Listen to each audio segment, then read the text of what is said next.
severely delayed after E3, jet lag, and What's up, everybody? It's your boy Logo320 reporting in your weekly video game news. Finally, for the love of freaking Christ, get a damn Dreams beta announcement, and a lot of people weren't expecting it to be released this year. Fortunately, we did. It was before Christmas, and if you didn't sign up to the newsletter, you probably won't get into the closed beta. So a lot of people were trying to do that today, and it wasn't going to work. Apparently, from what they said in the stream, to do it before December, I think 17th or 19th. So it's just a closed beta, guys. So if you're pissed off about it, don't be. It's gonna basically they're gonna have a public sign up January 4th, the week of, and then January 8th, you're gonna see if you've been selected or not via email. Obviously, they couldn't make it open because there's only so much I guess they could handle with that type of a game and with how many servers they plan to keep open. So that's it in a nutshell. And you're probably gonna get some kind of a release date. I'm gonna guess after Days Gone, maybe a little bit before it, but me personally, I want them to tackle that open window slot around July or August, because I don't want anything releasing around this game if I'm working at PlayStation, especially if I'm working at Media Molecule. And you have to release this when there's literally nothing coming out. So even people that wouldn't be interested in it, they would kind of have to look into it because there's nothing else around that time to even be into. You know what I'm saying? It's not going to be any news, not going to be any types of games announcements or games releases, any types of huge game releases anyway, and that way you can focus all your attention on this game. That way they can promote the crap out of it, and you can finally let people know what they have to look forward to. And at the end of the day, guys, this is a 3D version of what they were doing a Little Big Planet. They want you to be able to utilize everything they have and just make it simpler, be able to create the experiences you want. And it's not just going to revolve around games. For people that are new to this, people think this is going to be stupid. You have no clue. No clue. The previews, every preview you read about this game, gave me their contender instantly. Just from what they've experienced and what you can actually do, because people don't realize just how expansive this game is. And if you think it's going to be bad, or if you don't respect the studio's pedigree, you're probably not a hardcore gamer. You're probably a casual. You're probably a PlayStation hater, or you're just a fraud. Either one or all of those categories I just mentioned.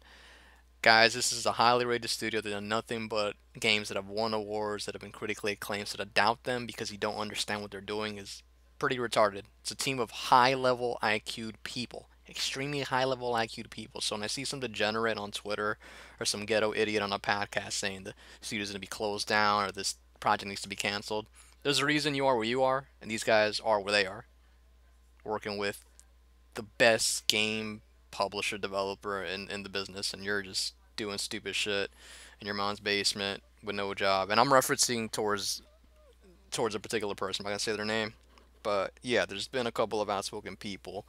You got a couple in the crumb set, a couple in the mainstream, but you guys gotta have a clue, man. You gotta respect the studio, and even if you don't like a genre, you don't understand what something is, just based off reputation, you kind of got to give them the benefit of the doubt.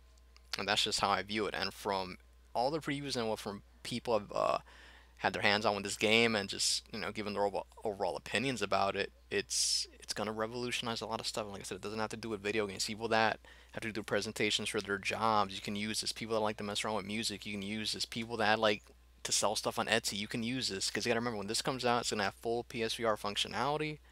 And by the way, it's not gonna be in the beta, but the final version will have PSVR functionality, and you're gonna be able to basically print this 3D if you want to. So you can actually print out your own creations. It's a lot of little tidbits, stuff like that people don't realize. And on top of everything, it's not just a creation game. It's not just some kind of a improve whatever style game you're doing. It's to actually make games. It's not just like a Portal type of mod support or something like that, or something like Project Spark. You can actually create whole 3D experiences. You can create, as we've seen, Little Big Planet 2D experiences if you want, indie experiences.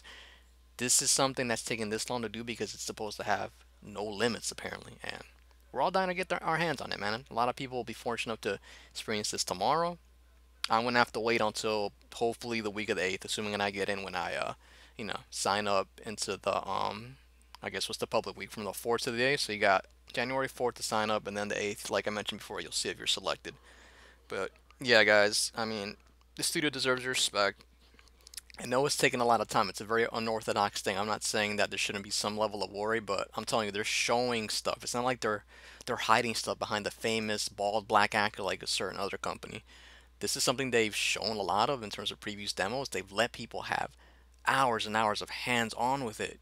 So this isn't something they're scared to show. It's just that it hasn't been ready because it's so ambitious.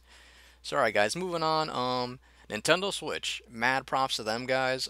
People that hate on Nintendo. I don't know what to tell you. They still make great games. Still have issues with third-party developers. They've been kind of trying to fix this gen, even though it's been kind of half-assed. Because in my opinion, I want a Nintendo that is as powerful as a PlayStation or a Microsoft console.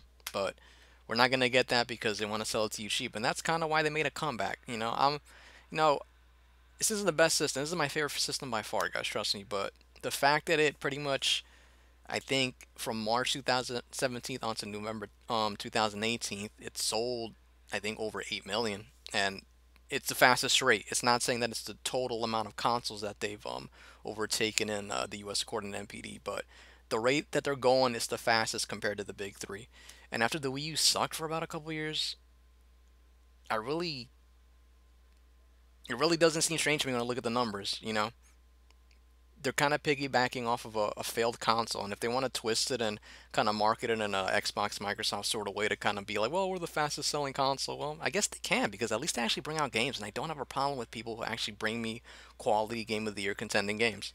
We all know it's selling fast because let's face it, the Wii U sucked, and Nintendo fans and people of their IPs are starved for content. And as soon as that system came out, what Zelda launching with it, and then Mario in the same year, that's all they needed. And you got Ultimate Smash Brothers, which broke all the previous Smash Brother games records. So it's all just printing money for them at this point, man, with their original IPs. And you guys can complain that they don't do any new stuff. They kind of still do, but if you're able to do something at a really high level, why change the formula? It'd be different if it was like Xbox and Halo and Gears got worse and they had to reboot something, or God of War got stale like PlayStation did. But they get their scores, whether it's because of nostalgia or not. You can't argue with the final results, guys. People enjoy their games and they make their money. But yeah, guys, I'm gonna what you think. I'm gonna be on maybe tomorrow or Thursday, depending on how quickly news is breaking out. This week it seems like you're getting a bit more than I anticipated. But yeah, let me go. Let me know what you guys think in the comment section if you actually are looking forward to this game, and if you don't give a shit either way, I think it's something fun to talk about. So take it easy, guys. Be safe. Logo 320 is out.